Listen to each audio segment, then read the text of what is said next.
मोहनदास एक बहुत ही अमीर सेठ थे। उन्होंने अपना जीवन शुरू किया था तब तो गरीब थे, लेकिन उन्होंने बड़ी मेहनत से व्यापार किया और मेहनत के बल पर अमीर आदमी बन गए। उनके साथ उनका चचेरा भाई श्यामदास भी आकर रहने लगा। श्यामदास की पत्नी सीमा, उसका बेटा गौरव और गौरव की पत्नी रेणु, इन सब का खर्चा मोहनदास ही करते थे। फिर सेठ जी की जिंदगी में एक बड़ी ट्रेजेडी हुई।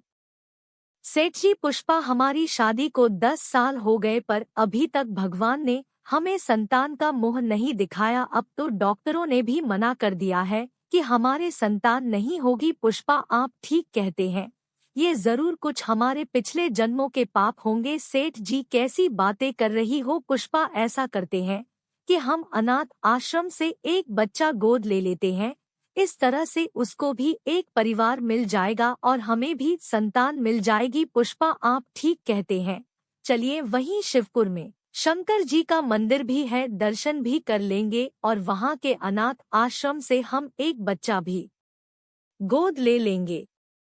उनकी बातचीत को मोहनदास के भाई श्यामदास ने सुना तो उसने अपनी पत्नी मीना से कहा, मीना भैया की करोड़ों की संपत्ति है, यह हमारे परिवार को मिलने वाली थी। अगर अब यह अनाथ आश्रम से बच्चा गोद ले लेंगे तो उस संपत्ति का वारिस वह बन जाएगा, इसे रोकना होगा। मीना, लेकिन हम कैसे रोक सकते हैं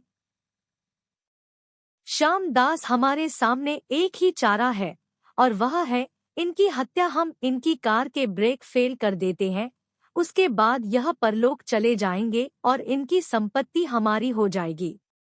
मीना और श्यामदास दोनों हंसने लगे। लेकिन अपनी शादी की 10वीं सालगिरह पर सेठ जी दूसरे ही दिन चले गए। श्यामदास को कार के ब्रेक फेल करने का मौका ही नहीं मिल पाया। उन्होंने अनाथ आश्रम से 10 वर्षीय बच्चा कान्हा गोद लिया। श्यामदास अपनी पत्नी से बोला, सुनती हो, हम जो नहीं चाहते थे वह हो गया। इस मनहूस कान्हा को उन्होंने गोद ले लिया। यह तो बहुत बड़ा है, समझदार भी है, हमारा सर्वनाश हो गया। सीमा बोली, घबराइए मत, यह भी हमारे लिए अच्छा हुआ।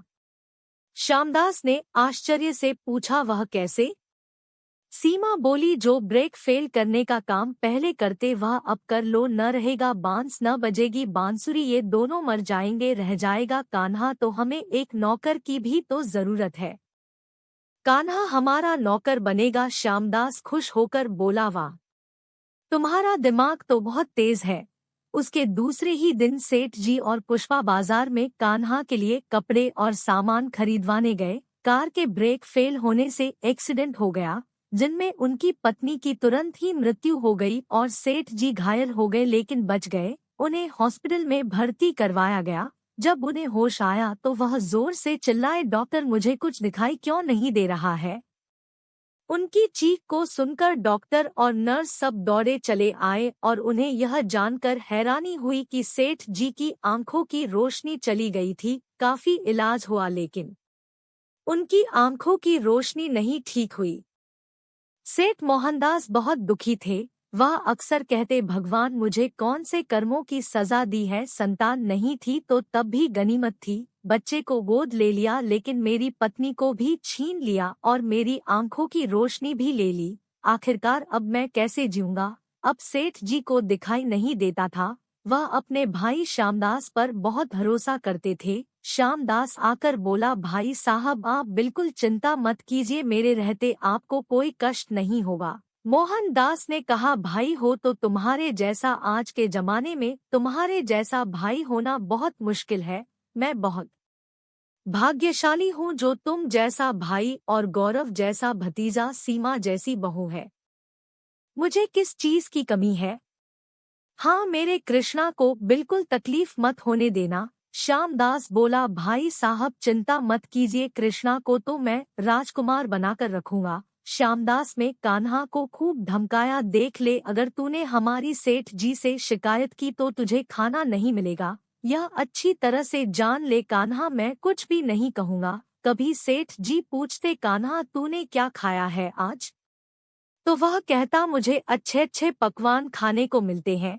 वह झाड़ू पोछा करता, बर्तन साफ करता, फिर खाना बनाता था। नन्हा सा कान्हा इतना ज्यादा काम करता था, यह सेठ जी को पता ही नहीं था। वे तो सोचते थे कि कृष्णा बहुत आराम से रहता है। श्यामदास सेठ जी से खूब पैसे ऐंठता था। कभी आकर कहता, भाई साहब 20,000 रुपए दे दीजिए, अनाथ आश्रम से चंदा लेने वाले आए हैं।